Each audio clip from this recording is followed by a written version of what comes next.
चल। हर साल की तरह अमरपुर की भी यही कहानी है। इस बार भी इस गांव में एक बड़े मेले का आयोजन किया गया। अगले दिन मेला शुरू होने वाला था।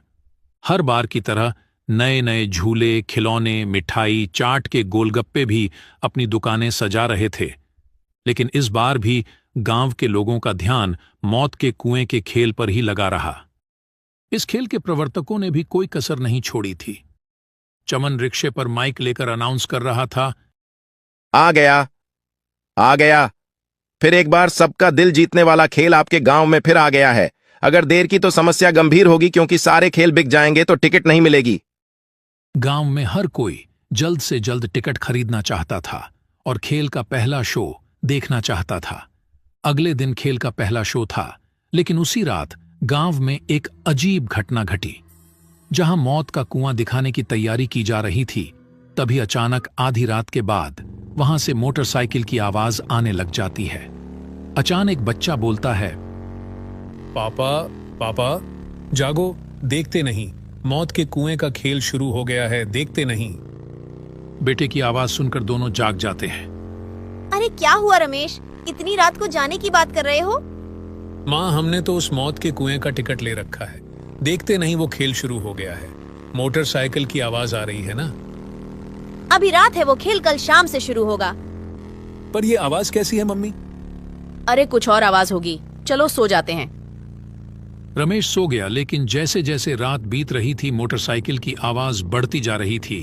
कुछ देर बाद मोटरसाइकिल की आवाज आनी बंद हो गई और वहां से एक महिला और बच्चे के रोने की आवाज आने लगी। वह आवाज गूंजी और उसके माता पिता जाग गए। इस बार उन दोनों ने भी उस आवाज को सुना। वे सभी बहुत डरे हुए थे। वे उस स्थान पर जाना चाहते थे, लेकिन वे हिम्मत नहीं जुटा पा रहे थे। अगली सुबह जब उन लोगों ने यह बात गांव वालों को बताई, तो किसी ने भी उनकी बातों पर ध्यान नहीं दिया, क्योंकि उनके अलावा किसी ने वह आवाज नहीं सुनी थी। शायद ऐसा इसलिए भी था क्योंकि उनका घर मेला के मैदान के पास ही था। उसी दिन शाम को महेश, उसके मम्मी पप्पा मेला देखने गए। चारों तरफ लोगों की भीड़ थी। कोई झूले पर बैठकर चिल्ला रहा था, कोई हाथ में नए नए खिलौने लिए मुस्कुरा रहा था, कोई जलेबियां देखकर लौट रहा था, कोई गोलगप्पे की दुकान पर गिने बिना गोलगप्पे खा रहा था। पर महेश को इंतजार था मौत के कुएं का। खेल शुरू होने पर भी काफी लोगों की भीड़ लग गई। लोग खेल शुरू करने के लिए कह रहे थे, तभी गाड़ी स्टार्ट करने की आवाज आई। गाड़ी चालक एक्सीलरेटर पर एक्सीलेटर बढ़ा रहा था। पूरे मेले में गाड़ी की आवाज गूंज रही थी। गाड़ी की आवाज से दर्शक उत्तेजित हो रहे थे। कई लोग सीटियां भी बजाने लगे। लेकिन इसी बीच लोगों ने देखा कि एक छोटी सी बच्ची मौत के कुएं में बैठी रो रही है। लोग चिल्लाने लगे, ये किसकी बच्ची है? इससे पहले कि कोई उस बच्ची को बाहर निकालता, लोगों ने देखा कि अचानक एक महिला भी कुएं के अंदर आ गई। उसका चेहरा काफी डरावना लग रहा था। वह लड़की जाकर उनकी गोद में बैठ गई। लोगों ने देखा कि जब वह रो रही थी तो उनकी आंखों से आंसू की जगह खून निकल रहा था। कुछ ही देर में दोनों उड़ते हुए बाहर आ गए। जिसने भी यह देखा वो जोर जोर से चिल्लाया, भूत भूत, अरे भूत। यह बात उसके कर्मचारियों द्वारा मौत के कुएं के मालिक तक पहुंची तो वह बहुत क्रोधित हुआ और बोला, ये क्या बकवास है? और तुम लोगों ने कैसा भूत प्रेत लगा रखा है? सारा मेला लगा हुआ है क्या? यहाँ भूतों को रखा गया है? पर लगता है तुम लोग काम नहीं करना चाहते, बस मुफ्त के पैसे चाहिए। चलो अगले शो की तैयारी करते हैं। लेकिन अगला शो भी पूरी तरह खाली रहा, क्योंकि अफवाह फैल गई थी कि कुएं में भूत है। अब मालिक का गुस्सा 7वें आसमान पर पहुंच गया और उसने अपना गुस्सा अपने कर्मचारियों पर निकाला। उसी रात जब मालिक गहरी नींद में था तो उसने तेज रफ्तार से गाड़ी चलाने की आवाज सुनी। उस आवाज से उसकी नींद खुल गई। वह गुस्से से बुदबुदाने लगा। जैसे ही वह वहां पहुंचा, उसने जो देखा उसे अपनी आंखों पर विश्वास नहीं हुआ। उसने देखा कि एक आदमी लगातार मौत के कुएं में गाड़ी चला रहा था। उस आदमी ने अपना सर नीचे कर रखा था। मालिक ने उसे आवाज लगाई, लेकिन गाड़ी चालक ने कोई जवाब नहीं दिया। उधर ये आवाज आसपास के पूरे गांव को सुनाई दी। हर कोई सोच रहा था कि इतनी देर रात ये कैसी आवाज आ रही है। सबको डर लग रहा था। फिर भी कुछ लोग हिम्मत करके गांव में एक जगह जमा हुए। मेरी बात सुनो, हम सबको सरपंच के पास जाना चाहिए। सरपंच को लेकर मेले के मैदान में जाना चाहिए। राहुल की बात तो सही है, वैसा ही करना होगा। सारे लोग सरपंच के घर जाने लगे। सरपंच के घर के पास सारे लोग पहुंच गए। एक ने सरपंच को आवाज लगाई। सरपंच जी, अरे सरपंच जी। सरपंच बाहर आते हैं। अरे क्या हुआ?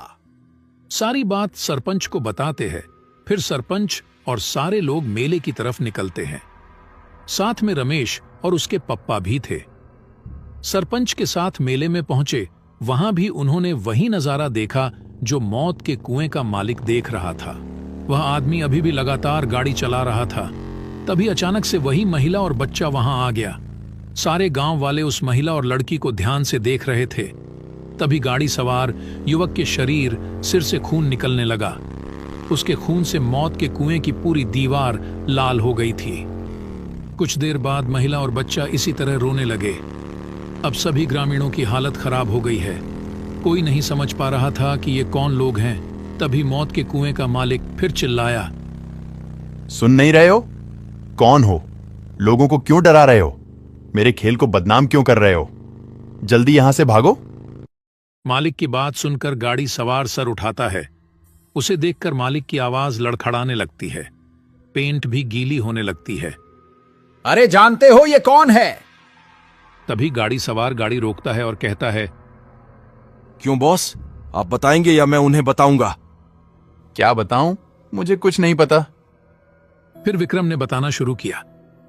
गांव वालों, मैं दुष्ट आदमी हूं। मेरे सीने में कलेजा नहीं है। मैं तो जानवर हूं। मेरा नाम विक्रम है। मैं पिछले साल तक इसके साथ काम करता था। आप जानते हैं कि मौत के कुएं में गाड़ी चलाना हर दिन मौत को गले लगाने जैसा है। मैं हर दिन अपनी और अपने परिवार की जान जोखिम में डालकर गाड़ी चलाता था, लेकिन उस दिन शायद मेरा दिन खराब चल रहा था। किसी और गांव में मेला लग रहा था। मैं अपना खेल दिखा रहा था कि अचानक गाड़ी की टक्कर हो गई और मेरा सर कुएं की दीवार से जा टकराया। खून लगातार बहता रहा और मैं बेहोश हो गया और फिर मेरी मौत हो गई। तो मैं मेरी शक्ल का भूत बन गया। मौत के बाद मेरी पत्नी और मेरी नन्ही बेटी के सामने जीवन बेहद मुश्किल हो गया था।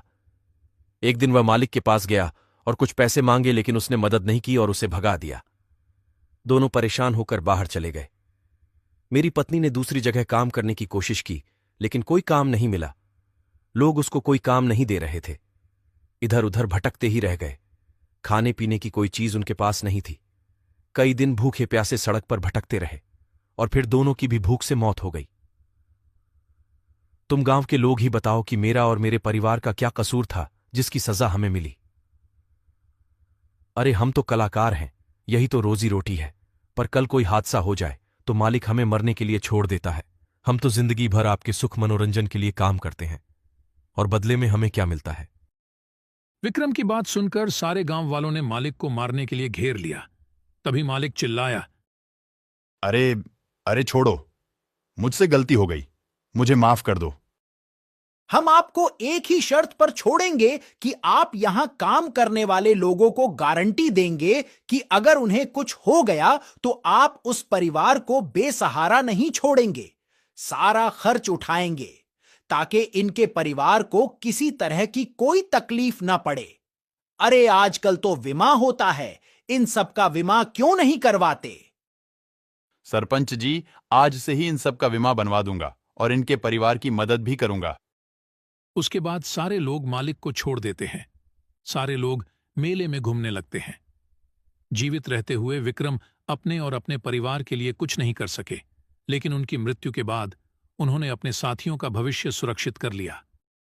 मेले में काम करने वाले लोग विक्रम का शुक्रिया अदा करते हैं और सरपंच का भी शुक्रिया अदा करते हैं। दोस्तों, इस कहानी से हमें यह सीख मिलती है कि हमेशा गरीब लोगों की मदद करनी चाहिए।